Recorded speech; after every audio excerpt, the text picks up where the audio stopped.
Hello guys, कैसे हैं आप सब। आज मेरा जो वीडियो बनाने का पर्पस है दैट इज कि कल शिवरात्रि था और कल मैंने बहुत सारे रील्स देखे इंस्टाग्राम पे जहां पर लोग कंटिन्यू ऐसे बोल रहे थे शिव पार्वती जैसा रिलेशनशिप होना चाहिए, उसके स्टेटस लगा रहे थे और बहुत सारी चीजें कर रहे थे।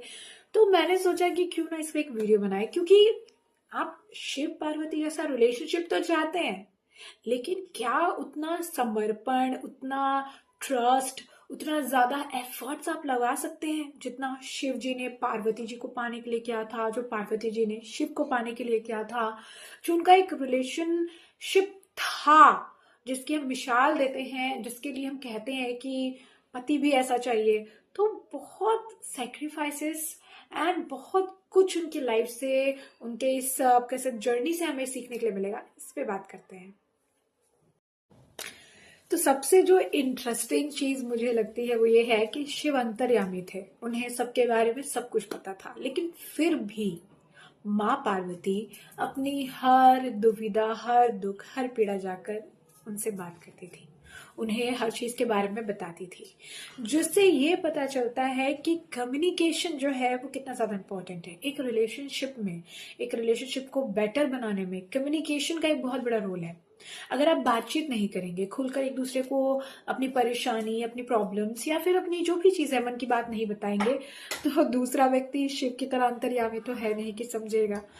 अगर शिव से भी माँ पार्वती बात कर रही है, शिव जी माँ पार्वती से अपनी बात रख सकते हैं, तो आपको भी सोचना चाहिए कि एक रिलेशनशिप में कम्युनिकेशन इज वेरी इंपॉर्टेंट। आपको बात करना चाहिए, आपको इस पे फोकस करना चाहिए कि हम अपनी बात बेझिझक, बिना किसी हेजिटेशन अपने पार्टनर के सामने रखें। सेकेंड इंपॉर्टेंट थिंग इज कि झूठ किसी भी अच्छे रिश्ते को खराब कर सकता है। मैं ये नहीं कह रही कि आपके पार्टनर कैसे रिएक्ट करेंगे या चीजें कैसी हो सकती हैं, ये सोच के उन्हें नहीं बताना, it's a big no no. अपनी चीजें खुलकर उनके सामने रखिए, जो रिएक्शन आएगा उसे एक्सेप्ट करिए, क्योंकि 100 झूठ से एक सच भला है।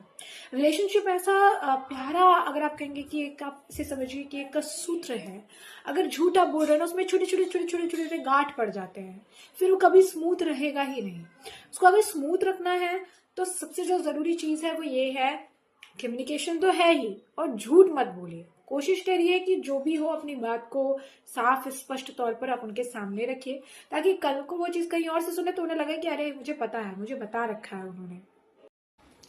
इसके बाद जो एक चीज है जो हम बहुत मिसअंडरस्टूड कर जाते हैं समटाइम्स, माँ बाप का दर्जा सबसे ऊपर है, इसमें कोई डाउट नहीं है, लेकिन एक टाइम के बाद वो भी आपकी लाइफ में नहीं रहेंगे।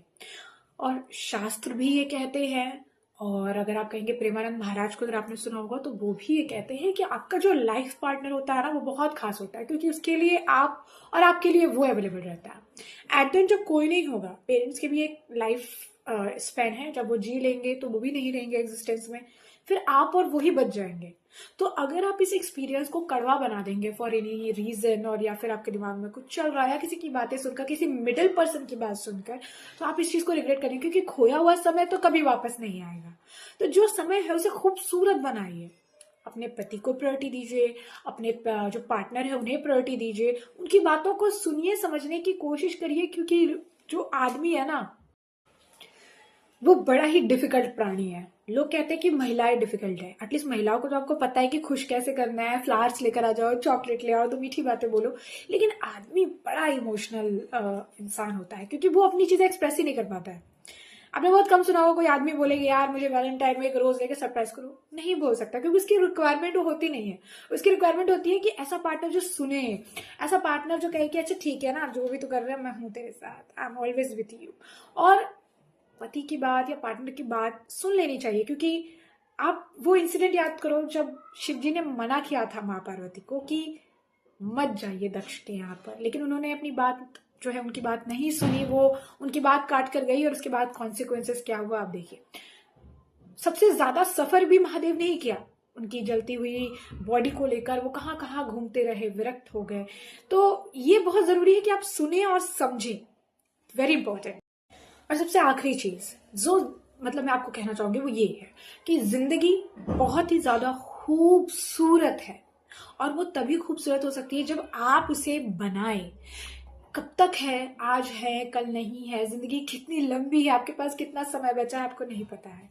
सो इस चीज को खूबसूरत बनाने की कोशिश करिए, हर छोटी एक्सपीरियंस लीजिए अपनी लाइफ में, हर वो चीज करिए जो आपको लगता है कि यार ये करना चाहिए था मुझे, क्योंकि जो वक्त चला गया वो रिटर्न नहीं आएगा मेरे दोस्त, वो रिटर्न नहीं आएगा। जो है वो आज में है, अभी में है, आज जी लो, आज मौज कर लो, जो तुम्हें अच्छा लगे सब देख लो, एक्सपीरियंस कर लो, ताकि जब तुम दोनों बैठो ना, तो तुम दोनों के पास इतनी बात होनी चाहिए करने के लिए कि किसी दूसरे की तीसरे की जरूरत ही ना पड़े। मिडिल मैन तो कभी मत लाओ, अगर रिलेशनशिप में गैप होगा तो चीजें खराब हो जाएगी। गैप ही किसी को लाने ही नहीं देना है, ये आप दो लोगों के बीच होना चाहिए, और जिंदगी बहुत खूबसूरत हो जाएगी।